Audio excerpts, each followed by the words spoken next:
Buenas tardes, les saluda una vez más Javier García Vega desde el planetario Yocorcab de Chetumal, esperando que todos se encuentren bien ahí en casita en compañía de sus seres queridos. Bueno, el día de hoy vamos a seguir hablando sobre el sonido. En este caso, en esta asesoría vamos a hablar sobre las características del sonido. Bien, cuando nosotros caminamos por la calle, oímos diferentes sonidos. Podemos detectar uno o varios sonidos a la vez y detectamos qué es lo que lo produce. Vamos a ver a continuación. Cuando se golpea un tambor, se va a producir una onda sonora por el aire. Escuchamos el sonido como algo que viaja por el aire, ¿okay?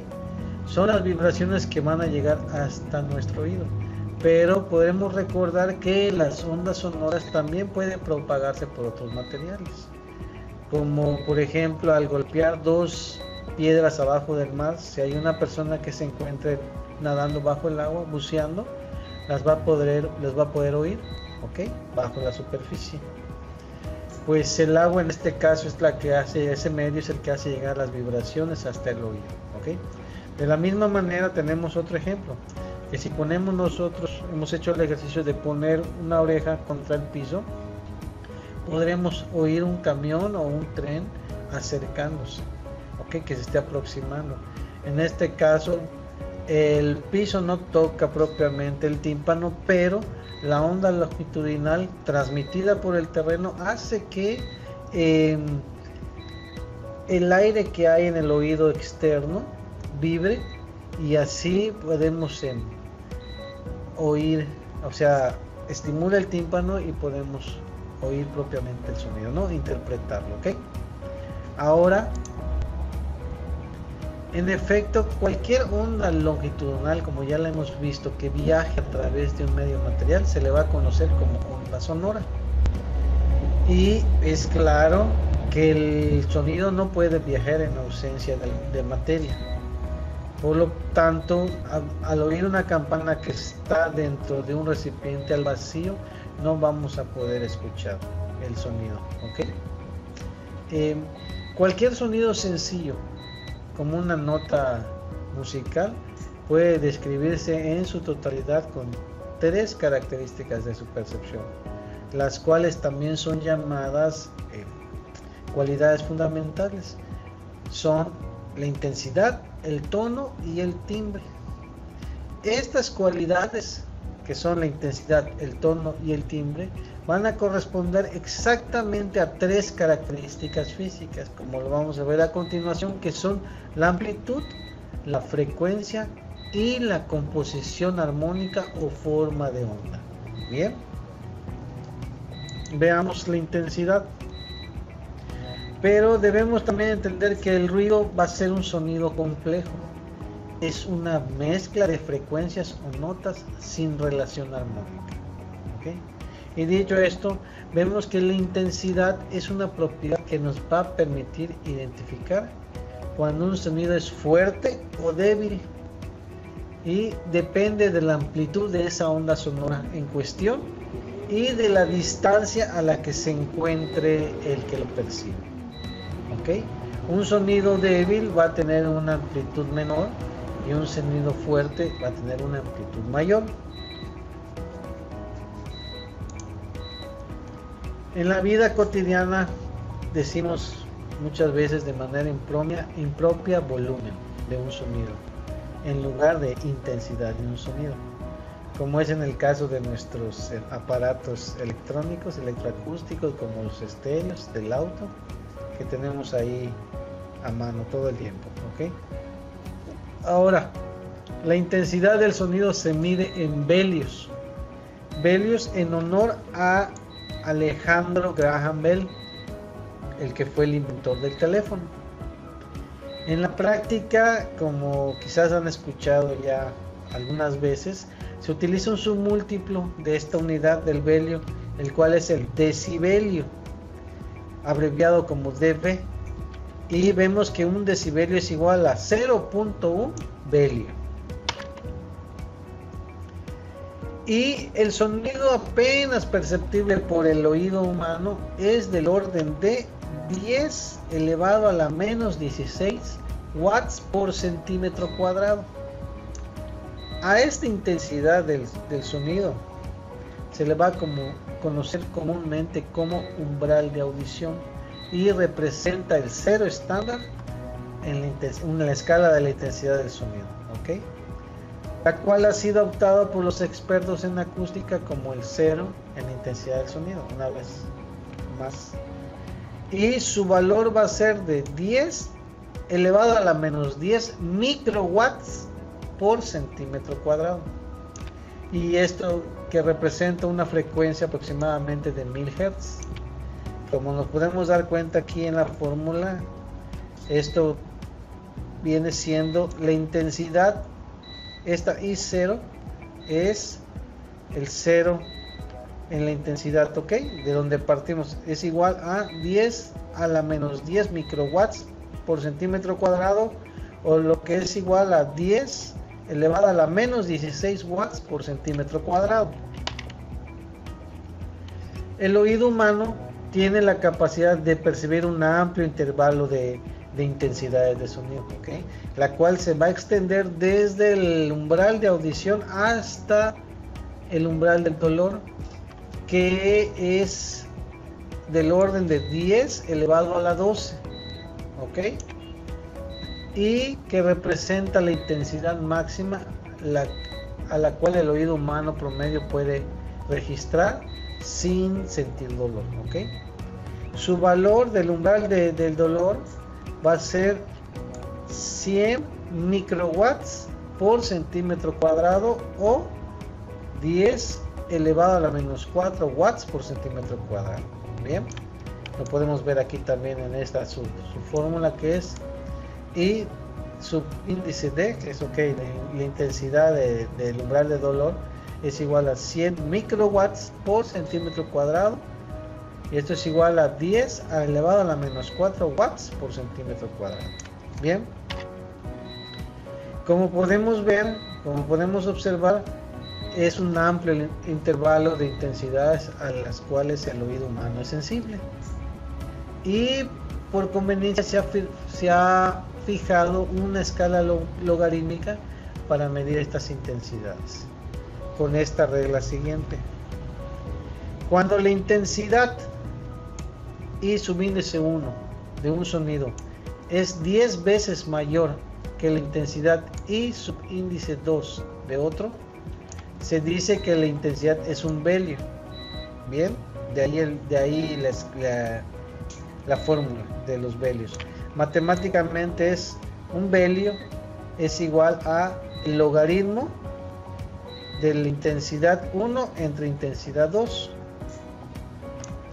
donde esta B mayúscula es la diferencia en los niveles de intensidad, es velio, ¿ok? Y subíndice 1, intensidad del sonido 1, que está en watts, puede estar en watts entre centímetro cuadrado, o en microwatts sobre centímetro cuadrado, o en watts sobre metros cuadrados. Y 2, intensidad del sonido 2, que también es lo mismo, puede estar en watts entre centímetros cuadrados, o en las unidades de microwatts entre centímetros cuadrados, o en watts entre metros al cuadrado, ¿ok? Y para obtener la unidad más útil que el velio, como ya vimos, es el decibelio a las que estamos acostumbrados. El velio resulta muy grande para fines prácticos. Se ha definido el decibelio, y esta es una décima parte del velio. Entonces, si tomamos nosotros la intensidad del umbral de audición como patrón para comparar las otras intensidades, se establece una escala general para determinar cualquier sonido. Entonces, ¿cómo queda?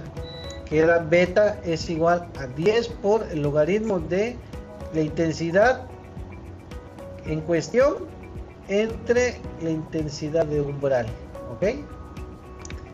Donde beta es el nivel de intensidad y es medida en decibelios. I mayúscula es la intensidad de cualquier sonido, la intensidad que vamos a comparar. Y subíndice 0 es la intensidad de umbral de audición. ¿Ok? Una vez más, las intensidades medidas en watts entre centímetros cuadrados, o microwatts entre centímetros cuadrados, o en watts entre metros cuadrados. Bien. Y ahora tenemos esta tabla para que nosotros podamos ver qué tanto, o entender qué tanto hay la contaminación por sonido. ¿Ok? Aquí esta pequeña tabla nos da una comparación. Tenemos los sonidos y el nivel de intensidad en decibeles. Vemos que el umbral de audición está a 0 decibeles. El susurro de las hojas en 10 decibeles. Hojas de árbol movidas por la brisa, 20 decibeles. El cuchicheo, 20 decibeles. El radio a bajo volumen, 40 decibeles. Una conversación normal, 65 decibeles de intensidad. Cuando vamos por una esquina en la calle transitada, 80 decibeles. El metro, el transporte subterráneo, 100 decibeles de intensidad. El umbral, fíjense, el umbral de dolor del oído humano, la percepción, está en 120 decibeles, ¿ok? Y un motor a propulsión, de los que utilizan los aviones o los jets, de 140 a 160 decibeles de intensidad en el volumen. ¿Ok? Es más allá del umbral de dolor. Ahora, ya terminamos con la intensidad por esta parte, sigue el tono. El tono es otra característica de los sonidos. ¿Ok? Características fundamentales. También se le va a denominar altura de sonido. Y va a ser la cualidad que permite clasificarlo como grave o agudo. Va a estar relacionado siempre esto a la frecuencia de la onda sonora. ¿Ok? Entonces decimos que un sonido de pequeña frecuencia es grave o bajo, como el de un contrabajo, aquí tenemos el ejemplo, o un cantante con voz baja. Y un sonido de gran frecuencia, o una frecuencia alta, es agudo o alto, como el de un flautín o una soprano. Es decir, que a menor frecuencias menores, el sonido es más grave, y a frecuencias mayores el sonido es más agudo. Bien. Y terminamos con el timbre. El timbre es la cualidad por la que se identifica el instrumento o la fuente de sonido, ¿ok? La que va a producir el sonido. Depende de la forma de onda, en este caso de las componentes armónicas que acompañan al sonido original. Podemos decir que no todas las ondas sonoras tienen la misma forma. Por ejemplo, podemos imaginar un cantante que entona la nota do y a un pianista que ejecuta en un piano la misma nota. No va a sonar igual. ¿Por qué? Porque la forma de onda es diferente. Y esa es la diferencia que va a permitir identificar al productor de sonido, ¿ok? A la fuente de sonido. Y eso está asociado al timbre. ¿Bien? Bueno, y con esto terminamos esta asesoría de física, la cual fue las características del sonido. Más adelante vamos a ver la velocidad del sonido, algunos ejercicios y algunos ejemplos para poder calcular la velocidad del sonido y diferentes aspectos de él. ¿Ok? Pues me despido de ustedes una vez más desde el Planetario Yocolcab de Chetumal, no sin antes recordarles que nos sigan por nuestras redes sociales, porque vamos a estar subiendo más y más material muy interesante, temas muy importantes que les van a ayudar mucho. Desde el Planetario Yocolcab de Chetumal, Javier García Vega, que estén bien y nos vemos pronto. Hasta luego.